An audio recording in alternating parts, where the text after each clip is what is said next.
que se tem vindo a complicar cada vez mais. Aconteceram inúmeras histórias. Ligue para o editor novamente e fala, eu menti. Não, mas vou entregar os poemas para você. Não, já me surgiu, provavelmente vou fazer isso, surgiu-me uma proposta de uma pequena editora em Portugal que queria editar a poesia da Lídia, independentemente agora, né? De organizar, porque eu tenho essa poesia, realmente escrevi na altura, ou alguém escreveu por mim, não?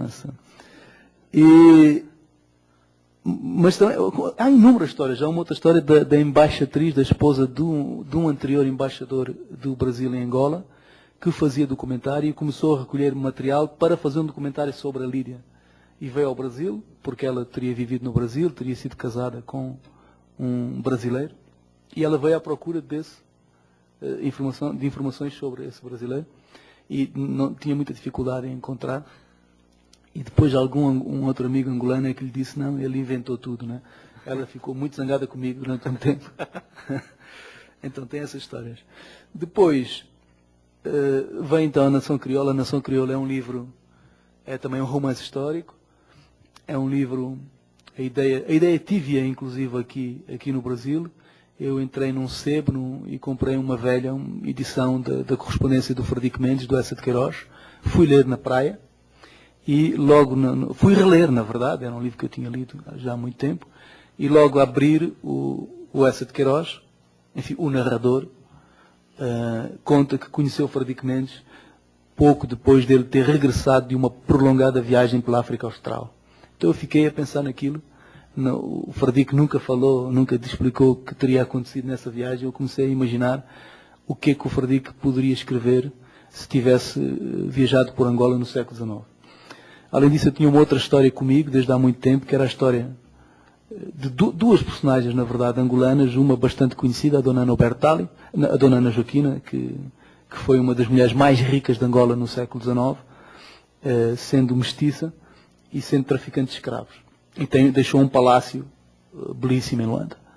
A outra personagem era menos conhecida, muito pouco conhecida, há um relato apenas de um viajante inglês, de um médico inglês que esteve em Angola e que conta que ter conhecido num baile do governador, no palácio do governador, uma senhora negra que chegou a Luanda como escrava e depois se transformou numa escravocrata e prosperou, tornou-se também uma pessoa extremamente rica enquanto escravocrata. E a mim aquilo mexeu comigo. Eu tinha muito interesse em perceber o que é que pensaria uma mulher que, tendo sido escrava, veio a ser escravocrata. Então imaginei uma história de amor entre o Frederico Mendes e esta mulher, e assim nasceu o livro.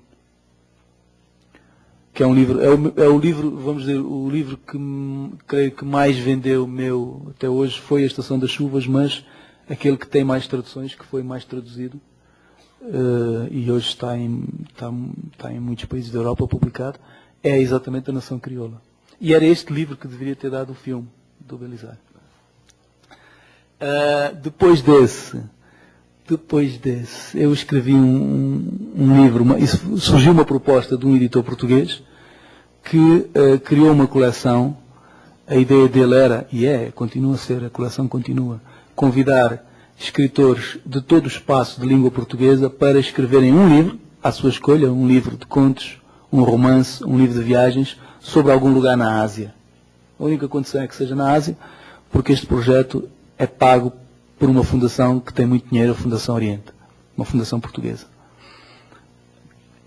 E eu fui o primeiro, na verdade, eu escolhi Goa, que é um pequeno território na Índia, que teve colonização portuguesa e onde ainda hoje existem pessoas, sobrevive uma pequena comunidade que fala português, não é? E católica, muito católica. E assim que cheguei a Goa, na verdade, eu percebi que o que eu queria era escrever um livro sobre o diabo, porque só ali faz sentido. A Goa é um território extremamente religioso, extremamente católico, e o diabo só faz sentido num contexto de extrema religiosidade. Não é verdade. Um dos personagens do livro diz que os diabos estão sempre dentro das igrejas. Não é? Se você for, por exemplo, ao Mosteiro dos Jerónimos em Lisboa, há mais imagens do diabo do que imagens de santos. Eu confirmo, agora estive a fazer essa experiência, há imensas e pequenas imagens do diabo dentro da igreja. E eu acho que o diabo é uma personagem interessantíssima, acho que é uma construção literária, provavelmente a mais interessante e mais fascinante construção da literatura ocidental e até universal. E, portanto, o meu livro, esse livro concretamente, é um livro no qual todos os personagens, inclusive o narrador, podem ser o diabo ou não. E há sempre esse suspense. Depois escrevi o quê? O ano em que Zumbi tomou o Rio. Sempre tem gente que sabe mais dos meus livros do que eu próprio. É verdade, foi o ano em que Zumbi tomou o Rio. Eu vivia nessa altura, vivi 2 anos no Rio de Janeiro, tinha essa ideia de escrever um livro sobre o Rio já com essa ambiência, a história de uma revolta nas favelas. O que tem de original esse livro, penso eu, é imaginar que aquilo que hoje é já uma guerra declarada, mas é uma guerra entre policiais e traficantes, se poderia transformar numa guerra de natureza ideológica, de natureza política. Ou seja, alguém na favela conseguiria dar uma unidade ao tráfico e transformar essa guerra numa guerra política. Eu estava em Berlim com uma bolsa de criação literária do governo alemão quando escrevi esse livro. Depois escrevi O Vendedor de Passados, que é o meu último romance, que está indo muito bem. É um romance diferente de todos os outros, penso eu, porque enquanto todos os outros me exigiram bastante investigação, quer investigação histórica, quer trabalho mais de jornalista, entrevistando pessoas, no caso do ano em que Zumbi tomou o Rio, subindo às favelas, tomando contacto com essa realidade. No caso deste livro, do Vendedor de Passados, não. É um livro completamente saído de dentro de mim, não sei muito bem como. Mas é um livro que foi uma escrita muito fácil também, muito prazerosa, que me deu muito prazer. É a história de um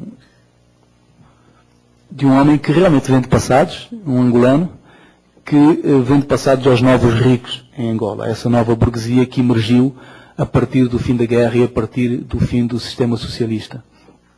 Ele tem um cartãozinho de visitas onde diz: dê aos seus filhos um passado melhor. Diz: os ricos, essa nova burguesia angolana, já tem o futuro assegurado, porque são pessoas que têm muito dinheiro, o que lhes falta é um bom passado.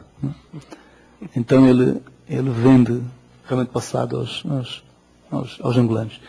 Como é que é o diálogo da tua literatura com o cinema? Você acha que a tua literatura se presta bastante a adaptações cinematográficas?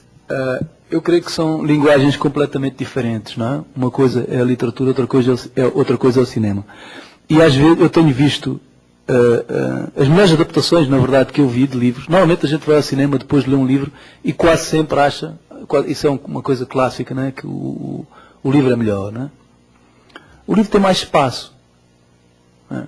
O filme é sempre limitado, é uma coisa mais limitada, você tem que condensar numa hora e meia essa história que num livro não tem outro tempo, outro espaço. Agora, as melhores adaptações que eu vi foram